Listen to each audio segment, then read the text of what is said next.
No. It hit Zoey. How natural Blaine was with Max. How compatible they were. Maybe life didn't need to be so lonely. It was time to tell Blaine the truth.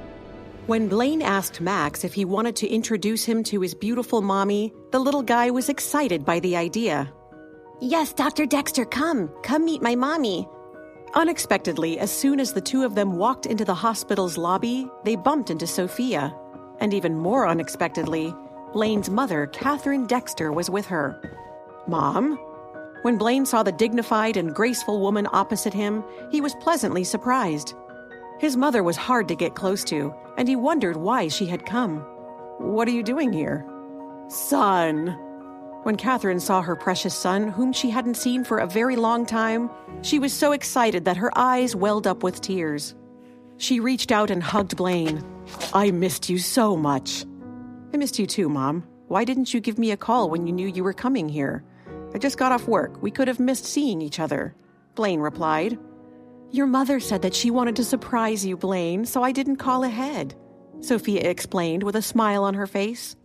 Sophia suddenly noticed the little boy standing by Blaine's feet.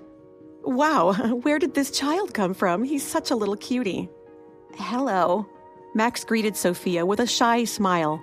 Then, clutching his fishbowl, Max turned to the older woman standing beside Sophia and added, Hello, grandmother. As he greeted Catherine, he gave her a lopsided, childish smile. Catherine frowned as she looked down her nose at the child beside her son's feet indifferently. She adjusted the blazer she wore and sniffed coldly.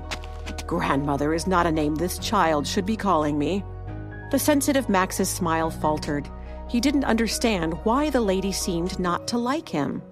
Mom, don't be like that. He's just a little boy. Understandably, he would call you grandmother. You probably look like his own grandmother. Blaine patted Max's bald head to comfort him. Blaine? Catherine was flustered. How can you speak to me that way? And in defense of such a boy out of all things. Blaine, please relax. Sophia was playing the peacemaker. She touched Blaine's arm and said in a low voice, Your mother came here with great difficulty. Don't make the relationship worse. Blaine took a deep breath and sighed. Let me take this child back to his room first. You two wait for me by the front entrance, and then I'll take you both to dinner and we can catch up. Zoe's mind was a whirlwind of emotion and pain. Seeing Catherine with Max, seeing Max with Blaine, those things were overwhelming enough. But then Catherine had said that Blaine was getting married in a week.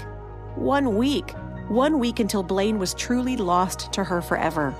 Blaine took his mother and Sophia to dine at a 5-star restaurant not far from the hospital. After dinner, the three of them took a walk downtown. The fall festival was in full swing and the street was bustling with noise and excitement. Sophia excitedly pointed out things she thought Blaine's mother might find interesting.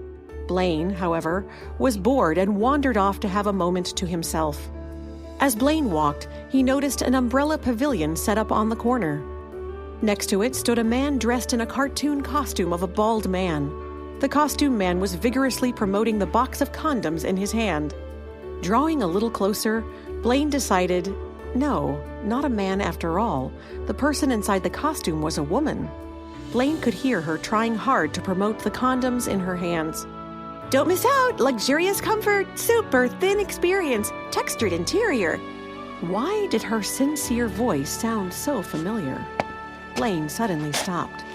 His dark eyes were suddenly on fire as he stared fiercely at the costumed woman. Sir, give it a try. You won't regret it. 50% off tonight. Buy a box. I'll buy a box. Suddenly, a voice as cold as ice sounded in Zoe's ears.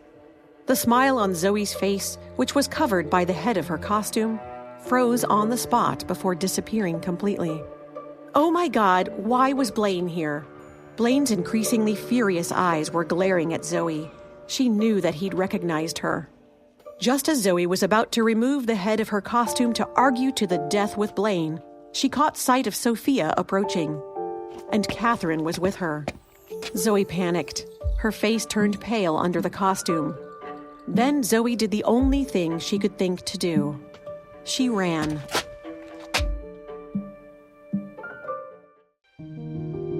Hi, Zoey here. If you are wondering what happens next, then download the Pocket FM app and listen to the exciting episodes of Rekindled Heartache now.